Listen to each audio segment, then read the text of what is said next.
everyone, welcome to SST College of Arts and Commerce. This is SST Edupedia and I am Assistant Professor Neha Telani. In Commerce 12, we have economics subject. So today we are going to start with that. Before going with the subject economics, let's understand the syllabus. In economics total, we have 10 chapters. First chapter is Introduction to Micro and Macroeconomics. Second chapter, Utility Analysis. Third A, Demand Analysis. Third B, Elasticity of Demand. Fourth, Supply Analysis. Fifth, Forms of Market. Sixth, Index Numbers. 7, National Income. 8, Public Finance in India. 9, Money Market and Capital Market in India, and 10th is Foreign Trade in India. So we'll study each and every chapter in detail. So let's start with the first chapter. Now in first chapter, let's understand the introduction to economics. Basically, there are two main branches of economics. There are two main branches of economics, microeconomics and macroeconomics. Microeconomics and macroeconomics, both terms were coined by economist Ragnar Frisch, and he has given the terms in 1933. And both micro and macroeconomics has been derived from Greek words. Micro is derived from Greek word micro, which means small or a millionth part, and macro is derived from Greek word macros, which means large.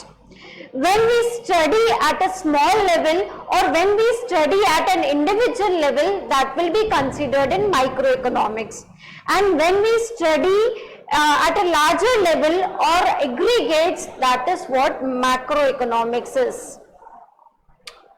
Now, let's understand meaning of microeconomics.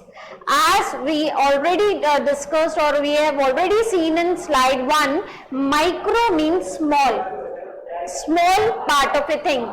So, microeconomics deals with a small part of the national economy.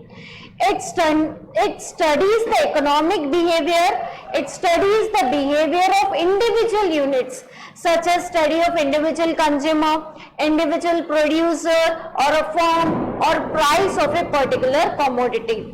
So, microeconomics deals at individual level. For example, if I want to study income level of Mr. Ramesh, so Mr. Ramesh, study of income level of Mr. Ramesh will be considered under microeconomics because Ramesh is an individual person.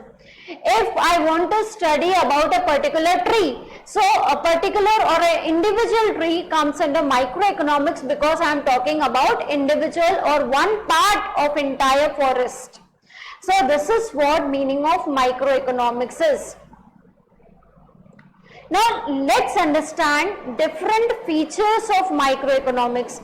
The first feature of microeconomics is study of individual units.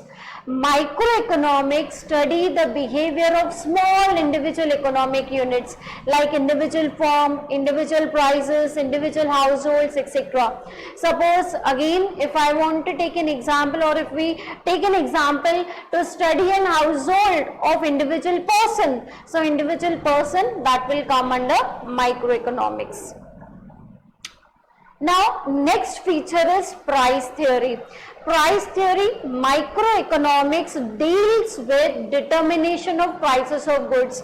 Here we fix the prices of goods and services, as well as we derive the factors of production. Here factor of production means land, labor, capital and entrepreneur. So when we study about the factors of production, when we study about the pricing of products, pricing of goods and services, that is considered under microeconomics, and this is also known as price theory. Next feature of microeconomics is partial equilibrium. Basically, equilibrium means equal or balance. So equilibrium means what? Balance between two factors. But in microeconomics, we deal with partial equilibrium. Here we are not analyzing the entire economy, we are not analyzing the entire thing. Here we are considering the individual side, like individual consumer, individual firm, individual industry, etc. So it isolates an individual unit from other forces, right? And other forces are studied independently. Next feature of microeconomics is based on certain assumptions. Under microeconomics, we have to take certain assumptions to make a theory simple or apply the concept in the simplest way. So microeconomics usually begin with fundamental assumption, other things being constant. In economic term, it is known as ceteris paribus. Ceteris paribus. So ceteris paribus means other things remain constant, like such as perfect competition, laissez-faire policy, then pure competition, full employment. These assumptions we have to take that these things will remain constant to make analysis simple and easy. Now, next feature of microeconomics is slicing method. Microeconomics uses slicing method. Slicing means to divide. To slice means to divide. So here we are dividing the whole economy into the individual units, and then individual units are separately studied separately in detail, as we are going to study separately each and every chapter. So you will come to know like how we study separately each and every part. So for example, to study the individual income out of national income, so the study of individual demand out of aggregate demand, these are the example of slicing method. What I am doing, I am dividing the national income into income of individual, that is individual person. What I am doing, I am dividing the aggregate demand into the individual demand, right? So this is known as slicing method. Next is use of marginalism principle.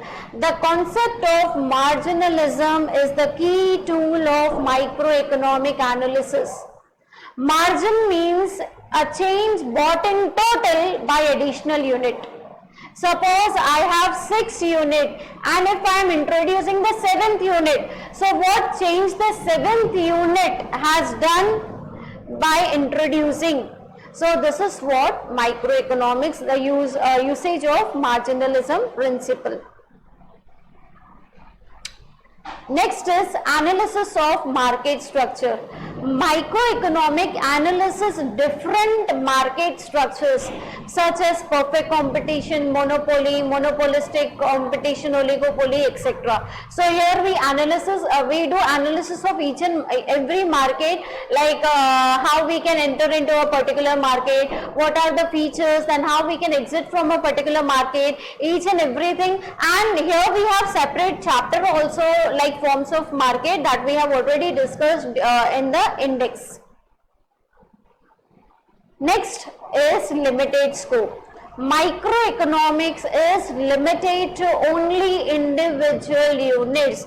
It doesn't deal with nationwide problems like inflation, deflation, balance of payment, poverty, unemployment, population, economic growth. All these terms will be studied under macroeconomics, not in micro. So microeconomic scope is limited. So these were certain features of microeconomics. This is first lecture. So gradually we are going to cover each and every topic in next lectures. So thank you.